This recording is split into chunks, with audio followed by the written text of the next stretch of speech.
Army chief field marshal Asim Munir چین جا پہنچے۔ پاکستان کے ساتھ چین نے بڑے دفاعی معاہدوں اور تعاون کا اعلان کر دیا۔ ہنود و یہود و نصارہ پر لرزہ طاری۔ ترجمان پاک فوج کا ازلی دشمنوں کو منہ توڑ جواب، پوری قوم بلا تفریق کے مذہب سیسا پلائی دیوار ہے۔ بھارت اپنے اسلحے کے ساتھ یوکرین جنگ میں عملی طور پر کود پڑا، امریکہ کی جانب سے پابندیوں کی دھمکی۔ نائب وزیر اعظم پاکستان کا دورہ امریکہ، امریکی قیادت سے اہم رابطے، وزیر خارجہ مارکو روبیو سے اہم ملاقات۔ بسم اللہ الرحمن الرحیم، السلام علیکم ناظرین، آپ دیکھ رہے ہیں خبرگام اور میں ہوں احتشام الرحمان۔ ناظرین، آرمی چیف فیلڈ مارشل حافظ جنرل سید عاصم منیر نے چین کا سرکاری دورہ کیا ہے، جہاں اعلیٰ سیاسی اور عسکری قیادت سے ملاقاتوں میں دو طرفہ تعلقات کی گہرائی پر اطمینان کا اظہار اور پاک چین اسٹریٹجک شراکت داری مضبوط کرنے کا اعادہ کیا گیا ہے۔ پاک فوج کے شعبہ تعلقات عامہ ISPR کے مطابق فیلڈ مارشل سید عاصم منیر چین کے سرکاری دورے پر موجود ہے۔ اس موقع پر فیلڈ مارشل نے بیجنگ میں چین کی اعلیٰ سیاسی اور عسکری قیادت سے اہم ملاقاتیں کی ہیں۔ ISPR کے مطابق فیلڈ مارشل عاصم منیر نے چین کے نائب صدر ہان ینگ اور وزیر خارجہ وانگ یی سے اہم ملاقاتیں کی ہیں۔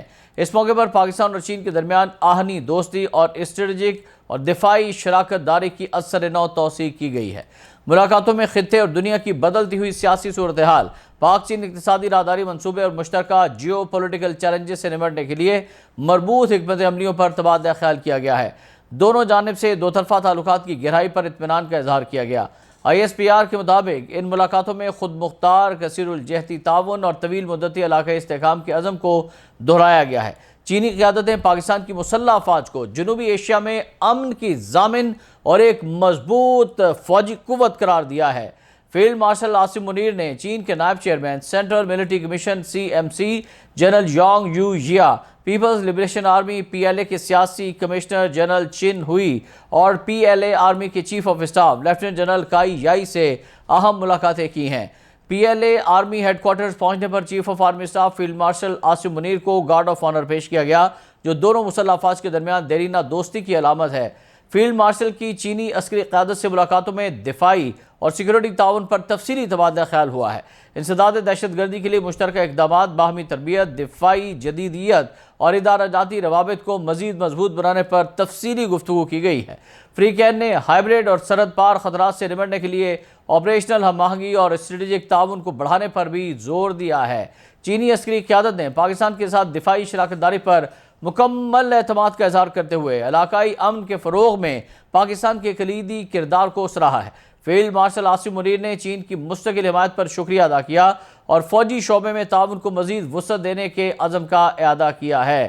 ISPR کا کہنا ہے کہ فیلڈ مارشل کا دورہ دونوں برادر ممالک کے درمیان سیاسی اور عسکری تعلقات کی بڑھتی ہوئی گہرائی کا عکاس ہے، اور یہ دورہ اس امر کو اجاگر کرتا ہے کہ علاقائی سلامتی کو مستحکم بنانے کے لیے اعلیٰ سطح کے روابط اور مسلسل مشاورت ناگزیر ہے۔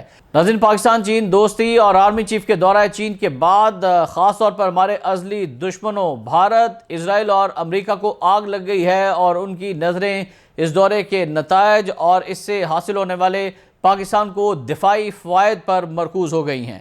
ادھر ناظرین، DG ISPR lieutenant general Ahmed Sharif Chaudhry نے کہا کہ پوری قوم بلا کسی مذہبی امتیاز کے ہر مشکل اور ہر دشمن کے سامنے سیسا پلائی دیوار کی صورت کھڑی ہو کر فتح یاب ہوتی ہے۔ پاکستان میں بسنے والے تمام مذاہب کے لوگ حب الوطنی کی بدولت ایک دل اور ایک جان ہیں۔ پاک فوج کے شعبہ تعلقات عامہ ISPR کے سربراہ لیفٹیننٹ جنرل احمد شریف چودھری کے ساتھ لاہور میں مختلف مذاہب کے نمائندوں اور نوجوانوں کی خصوصی نشست ہوئی، اور شرکاء نے لیفٹیننٹ جنرل احمد شریف کا پرتپاک استقبال کیا۔ اس موقع پر DG ISPR نے آپریشن بنیانم مرصوص میں پاک افواج کی کامیابی کو پوری قوم کی اجتماعی کامیابی قرار دیا۔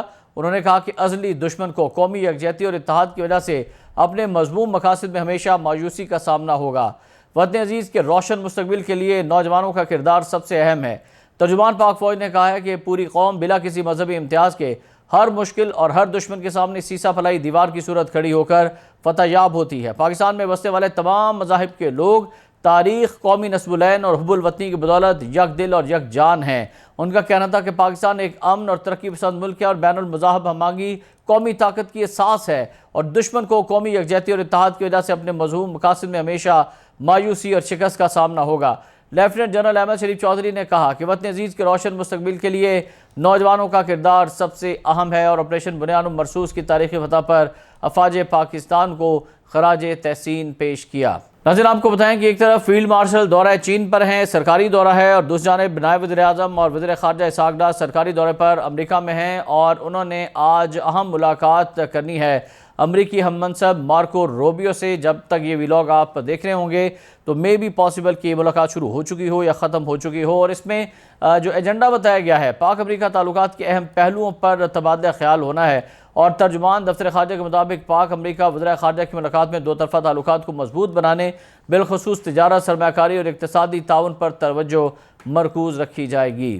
ناظرین، اس دورہ امریکہ کے دوران وزیر خارجہ اسحاق ڈار کی امریکی تھنک ٹینک دی اٹلانٹک کونسل سے بھی ملاقات ہوگی۔ نائب وزیر اعظم دی اٹلانٹک کونسل میں اہم عالمی اور علاقائی امور پر پاکستان کا نقطہ نظر اور پاک امریکہ تعلقات کے مستقبل پر بات کریں گے۔ اس سے پہلے نیو یارک سے واشنگٹن پہنچنے پر پاکستانی سفیر رضوان سعید شیخ نے اسحاق ڈار کا استقبال کیا۔ گزشتہ روز ہفتہ وار بریفنگ کے دوران ترجمان دفتر خارجہ نے بھی بتایا تھا کہ پاک امریکہ وزرائے خارجہ کی ملاقات میں پاکستان اور بھارت کے معاملے پر بھی تبادلہ خیال ہوگا، اور ہم امریکہ کے اس کردار کے شکر گزار ہیں جس نے کشیدگی کم کرنے اور جنگ بندی کی طرف لے جانے میں مدد دی تھی۔